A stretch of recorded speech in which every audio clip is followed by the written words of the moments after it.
किसी भी व्यक्ति को अच्छे से जाने बिना दूसरों की बातें सुनकर उसके प्रति कोई धारणा बना लेना मूर्खता है। साइकोलॉजी कहती है जब आप चमकीले नीले और लाल को एक दूसरे के ठीक बगल में देखते हैं तो आपका मस्तिष्क सोचता है कि लाल नीले रंग की तुलना अधिक करीब है।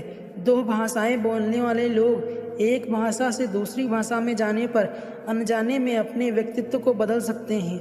सबूत या तर्क के अभाव के बावजूद आपके मस्तिष्क के उस विशिष्ट हिस्से पर विद्युत अनुकरण से गुजरना अनिश्चितता की भावना को ट्रिगर कर सकता है। लोग तब अधिक आकर्षक लगते हैं जब वे उन चीज़ों के बारे में बोलते हैं जिनमें वे वास्तव में रुचि रखते हैं। मनुष्य को अपनी गलतियों की सज़ा भले ही तुरंत ना मिले, परंतु समय के साथ कभी न कभी सज़ा अवश्य मिलती है। अगर कोई पूछे कैसे हो, आप तो हंसकर बता देना कभी भूल ना पाओगे ऐसा हूँ मैं।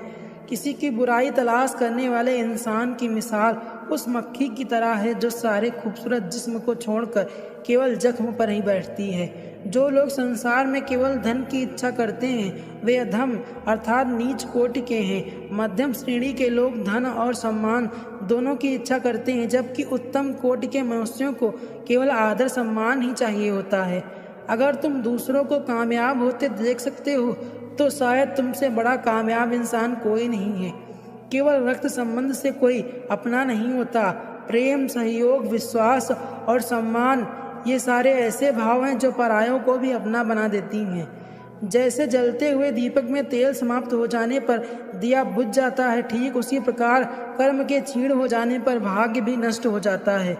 जो तुम खो चुके हो वो तुम्हें रोने से भी नहीं मिलेगा। आगे बढ़ो। आपके पास दो विकल्प हैं, या तो आप अपने मन को अपने हिसाब से काम करवा ले या फिर आपका मन आपको अपने हिसाब से काम करवाएगा। जीवन में कभी हार मत मानो। क्या आप जानते हैं कि आपका अगला प्रयास आपको सफलता की ओर ले जाएगा? यही जीवन का सत्य है। जिस घर में बड़े गर्म और छोटे नर्म तो उस घर में है शर्म। जिस घर में छोटे गर्म और बड़े नर्म तो वो घर है बेशर्म। जिस घर में बड़े गर्म और छोटे भी गर्म तो उस घर के फूटे गर्म। कहते हैं एक गलत फहमी अच्छे से अच्छा रिश्ता तोड़ देती है, मगर वो रिश्ता अच्छा कैसे हुआ जिसे एक गलत फहमी तोड़ देती है? साइकोलॉजी कहती है यदि आप अपनी आदत को बदलना चाहते हैं तो कोई भी काम करने से पहले अपने आप से पूछो कि इस काम को करने के बाद मेरी क्या पहचान बनेगी, और अपना पहचान जान लें। ऐसा करने से केवल 15 दिन में ही आपको फ़र्क दिखने लगेगा और आपकी आदतें अपने आप ठीक हो जाएंगी। बहुत ज़्यादा सोने वाली लड़की डायरेक्टली या इनडायरेक्टली किसी तकलीफ़ या दिल पर लगी हुई बात से नाखुश है और उसी बात को सोचकर वो काफ़ी दुखी है।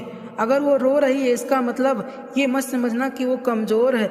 बहुत स्ट्रांग होते हैं वो लोग जो समय पर रो देते हैं। स्त्रियां वो हैं जो अपनी पूरी ज़िंदगी एक नापसंद इंसान के साथ बिता देती हैं, वो भी इसलिए कि माँ बाप को कोई तकलीफ़ ना हो। किसी को गलत समझने से पहले एक बार उसके हालात समझने की कोशिश ज़रूर कर लें। जब रिश्ते रुलाने लगे तो इग्नोर करना सीखो, ज़िंदगी काफ़ी आसान हो जाएगी। ज़िंदगी में एक बात हमेशा याद रखना, हर कोई आपको समझ नहीं सकता और आप हर किसी को समझा नहीं सकते। अगर कोई आपकी उम्मीद से जीता है तो आप भी उसके यकीन पर खरा उतरिए, क्योंकि इंसान उसी से उम्मीद रखता है जिसको वो अपने सबसे करीब मानता है। कभी कभी ऐसी भी स्थिति पैदा हो जाती है कि जो गलती हमने कभी की ही नहीं उसकी भी माफ़ी मांगनी पड़ती है। उसका कारण ये है कि उस समय हम गलती नहीं रिश्ते देखते हैं कि कहीं प्यारा सा रिश्ता टूट ना जाए।